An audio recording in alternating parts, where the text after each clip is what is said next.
today, he's a thriving, 5, he's about to turn 6 years old. He's a regular kid. You meet him in the street, you'd never know the difference. Ein chacham kibal nisayim. It is not possible for a family to go through a situation like this without an organization like Lifeline. I have a charusa, Chassidish Gemara. I know it because I can say the charusa. He lost a sister to leukemia 32 years ago. Before there was such a thing as an organization like Lifeline. He was a 3-year-old child, and today he's 35, 36 years old, and he still remembers the trauma of being left alone, coming home, his parents weren't home. His 5-year-old sister took care of him. It's not shayach for a family. The goyim, I spent 6.5 months in the NICU. The goyim, either they move in, they stop working, they push and move in, but they don't have, they just leave the dog by somebody else, or they just don't show up. You don't see him around. But a Yiddish family that has children at home, wasn't my first child, it was my third, it's not shayach, it's partially not shayach to function.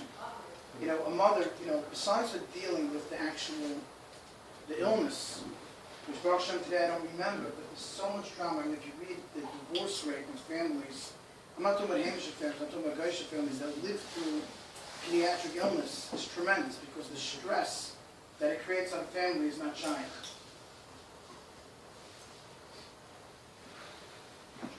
There's a tremendous tension, like Sully mentioned, having to be able to rush on a minute's notice to the hospital. I remember my wife came home, she's a proud lady, she said, look, I had a baby, for 1 month, whatever, it's 3 weeks, I'll take suppers. And then afterwards, I'm not taking food anymore from anybody, I'll manage. She's going to the hospital every day, every other day. She'll make on days that she's home, she'll make it, she'll put it in the freezer, it's impossible. It washes you out, it's impossible to function. The rides.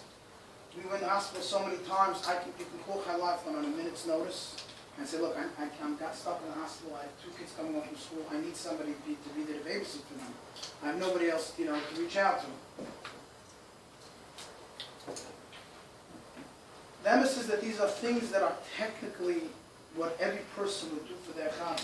You know that your friend's stuck in the hospital, and you would clearly take their kids, however hard it is for you and this and that, but you have to realize that people are proud, and people don't always want to reach out for help.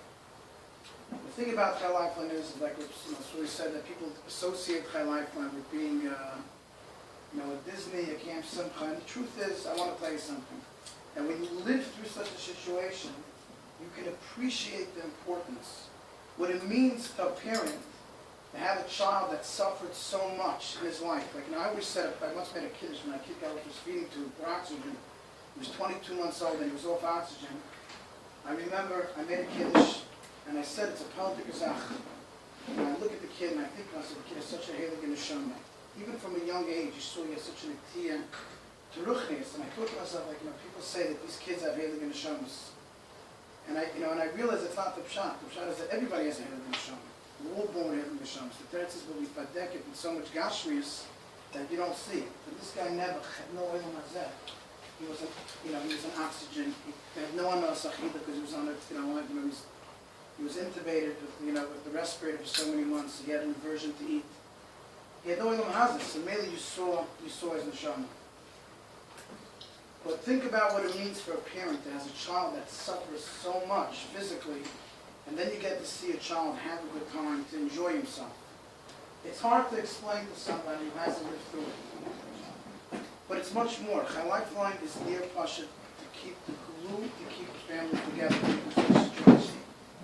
And the thing about Chai Lifeline in Lakewood, at least, is that there's nothing at all that they don't do. I know that today I'm on the other side of the coin. My wife, I came home with the nurse to take care of the baby because he had so much, equipment and things like that. And whatever the nursing agency that we used wasn't good, and my wife opened up a nursing agency in town. I know Sully's not going to be happy that I say this because it's not officially a service that they do. But we come across families that financially can't afford medical insurance. And, it's not one of the things Chai Lifeline does, but I'll close to this. I say, look, I'm collecting money. I managed to put together $500 a month to help this guy pay for his insurance. I need help. Can you help me finish? Well, that's not something they do. But Chai Lifeline, there's no such thing. When there's somebody who's in need, there's nothing you can call them and say, That's not what our organization does. They're there to help the family survive.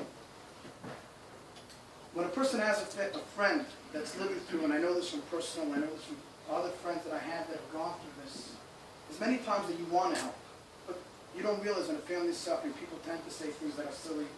They say things that make, people upset.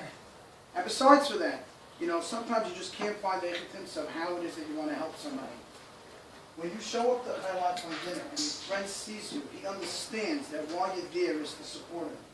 And the reason why you came is because you'd love to help, and you just don't always know how. And by helping Lifeline, you are indirectly doing what you would want to do for good. You're helping them do it. Be it making suppers, be it taking care of the kids, be it offering to give a ride. Things that you would want to do for a friend and you can't do. You don't realize that Lifeline has the capabilities of 500 volunteers that they have in staff in Lakewood. You help them, you're helping your friend.